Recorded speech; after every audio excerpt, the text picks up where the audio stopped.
Kefla has been out for a while now, long enough for everyone to give her a shot and decide how they feel about her overall, and she even has Goichi's seal of approval, and most other top players, at the very least, think she's pretty good. Personally, I think she's quite strong, with a lot of room to grow. She has a sort of simple strength that comes with having such a wide variety of tools and good normals. She feels like a jack-of-all-trades type of character to me, although maybe a bit more awkward to learn than a Bardock or a Vegeta. Let's briefly cover her pros and cons. She's sort of a jack-of-all-trades, so she has a simple, solid type of strength that's similar to maybe Bardock. She has amazing normals, a wide variety of projectile options, including Ki Blast and Beam property moves. She has unique movement options, and also unique options to counter projectiles specifically. She has a low 2L, excellent left-right mix-up, excellent stagger pressure, and she consistently gets sliding knockdowns. She has air supers available, she has excellent reflect-proof block strings, she can stack supers for extra damage, and she has a lockdown type super available, although it's not as strong as Hell Zone Grenade was for Piccolo in the previous seasons. What about her cons though? Due to how active a lot of her moves are, she has to look for guard cancel more than other characters. But once you learn to anti-air the incoming guard cancel, this isn't too big of a deal. She can feel awkward at first due to how many multi-hit normals she has and remembering which tools to use in which situations. And although she's a great, well-rounded character, no single part of her gameplay stands out as being the best possible version of that. She doesn't stand out as being the single best character at any one thing. Overall, it's hard for me to think of things that she does poorly. She really does remind me of someone like Bardock, who's just so solid across the board that she can't really be a bad character, even if she doesn't overwhelm you with 50-50s like some top tiers. Let's begin by talking about Kefla's neutral. She has absolutely amazing buttons, and in my opinion, almost any button you hit is a good button to hit. 5M in particular is massive, goes super far, hits super high, and has multiple hits, which lets you confirm it into either a combo or pressure easily on reaction to however it makes contact. It reminds me of Vegito's 5L or maybe Season 2 GT Goku's auto combo. It's huge, active, easy to convert, but it still has a lot of whiff recovery, so don't make this the only tool you use. Kefla's air normals are really strong as well. Her jump L appears small, but that's only until you start using it in matches. It has amazing priority, hitting consistently above and below her. This makes it excellent for reacting to super dashes and hard tags at nearly any angle in the air. Her jump M is great too. It's large and it's 2 hits, which makes converting random air interactions into combos or block strings an almost effortless task. Oh, and don't forget about her auto combo. Her 5L doesn't seem amazing, but the second hit of her auto combo converts air or ground hits easily, in addition to traveling pretty far forward. The third hit is weird, sending her flying and frequently missing the opponent altogether, but it has a huge air hitbox, and it's super fast. If your opponent is airborne, even if they aren't near you at all, try letting it rip and then just laugh at whatever happens. It's not even that risky considering how little recovery it has on whiff. This could easily become one of the meme auto combos of Season 3, similar to how many people will find the humor in Teen Gohan's auto combo. Let's move on to Kefla's special attacks. She has a lot of them, each with their own use in neutral. Her quarter circle back, L, M, and H are a lot like Bardock's Lariat, except if it was a low. Generally, they just go really far and are pretty fast. Use them along with any assist to start offense if you think you're going to have an idea of when your opponent is going to be in a position where they'll have to block it. The EX version is interesting because of how it converts into a full combo on hit, and can even be used as an optimal half-bar conversion when you see her Ki Blasts hitting the opponent, so long as she isn't full screen anyway. Speaking of projectiles, Kefla has a good set of them. She basically has Teen Gohan's spammable Ki Blasts both on the ground and in the air. Since they're spammable, it's easy to recognize when they're making contact and react appropriately for a combo or pressure. Although the air Ki Blasts are pretty good, try not to rely on them too much since she does have some recovery whenever she finally touches the ground. She also has a beam property move available. She can throw horizontally with quarter circle forward L or diagonally with the medium version. These have a lot more recovery than Ki Blasts, but they have the benefit of beating Super Dash and other Ki Blasts, while also setting up a true block string into Vanish. Speaking of beating projectiles, her quarter circle forward S is basically a projectile invulnerable lariat with a long windup. It's slow and can be whiff punished by your opponent if it misses, but it might be a solid tool in matchups where she has to deal with superior zoners. It's also pretty tough to hit before it finishes its animation, because even the wind-up animation has an active hitbox on it. If you're new to fighting against Kefla, I would suggest going into training mode and practicing hitting her after she recovers from this move. A nice note about Kefla's quarter circle forward S is how it forces a sliding knockdown on a hit, even if she didn't use a launcher, while also giving decent corner carry. Finally, Kefla has a teleport, which is available in the air or on the ground for quarter circle back S. On the ground it always goes past the opponents, and in the air it goes diagonally in a set path until it reaches the ground. After teleporting, she has a fair amount of recovery, but if she can cover where she wants to be with an assist, it can become very difficult to stop her from getting around the screen. Even better, she is invincible during the traveling portion of the move, so if you want to beat it, you either need to hit her right as it starts up, or hit her during her recovery period afterwards, which is easier said than done.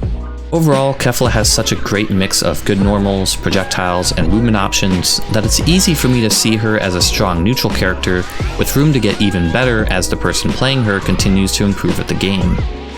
Let's switch gears and move on to offense. Overall, Kefla has a strong set of tools to mix up the opponent.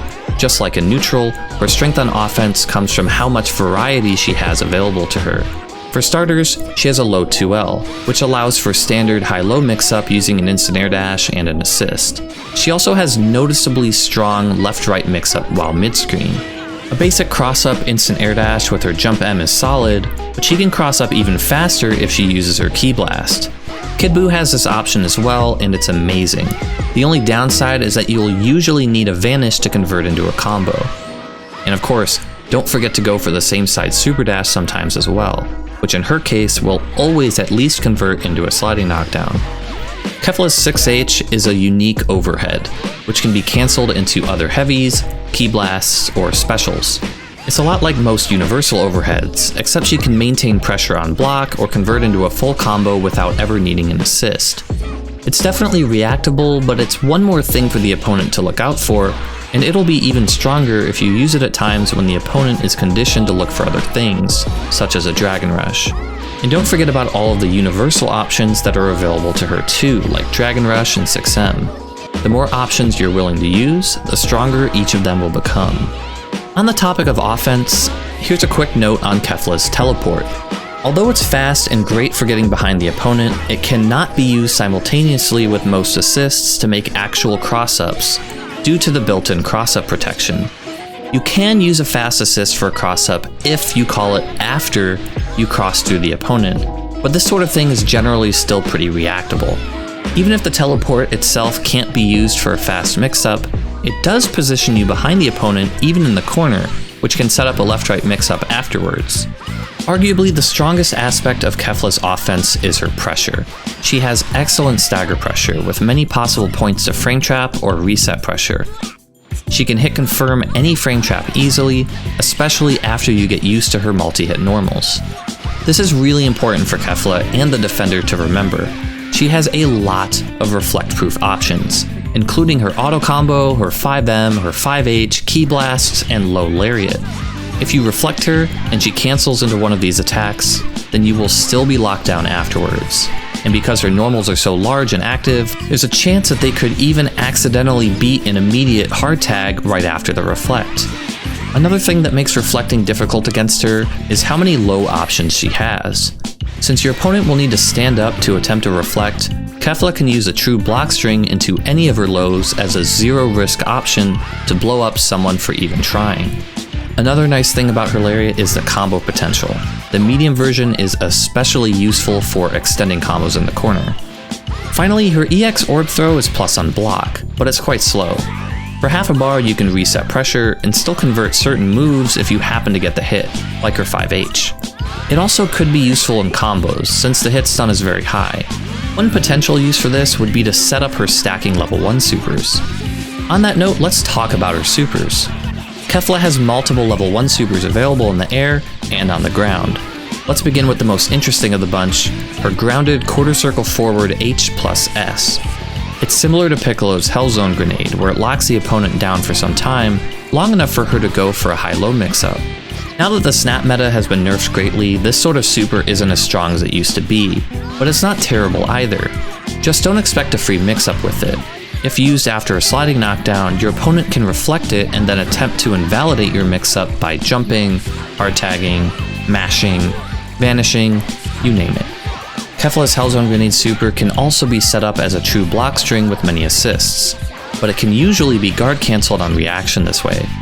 In general, although it's very cool, it isn't a significant part of her mix-up. It is great for setting up stacking supers though. You can combo into it using her grounded quarter circle forward S, H, or use an assist, and then you can use her other supers to extend afterwards. Cashing out with 4 level 1s is pretty nice, and it's pretty easy for her to set up in the current version of the game, especially considering how many assists you have available to work with.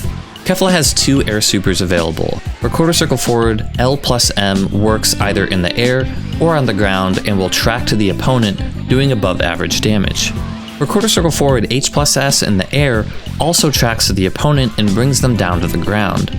Although it does slightly below average damage, it's very useful for ending combos with supers when you already used your smash and can no longer get a real sliding knockdown. Since this is a super that you get when you DHC into Kefla, it makes ending combos into all of your supers very simple, regardless of the character or combo in most cases. Her level 3 is unique as well. Although the damage and knockdown are average, it is absolutely massive, hitting every corner of the screen, similar to Big Boo's level 1. This means you can always DHC into it from any character directly from pretty much any combo, but it has even better uses. If you can react to something that is punishable on whiff, like most projectiles, then your opponent is very likely to get hit by the level 3. Even if they could vanish to save themselves, the vanish will still get hit, because the level 3 is hitting literally everywhere.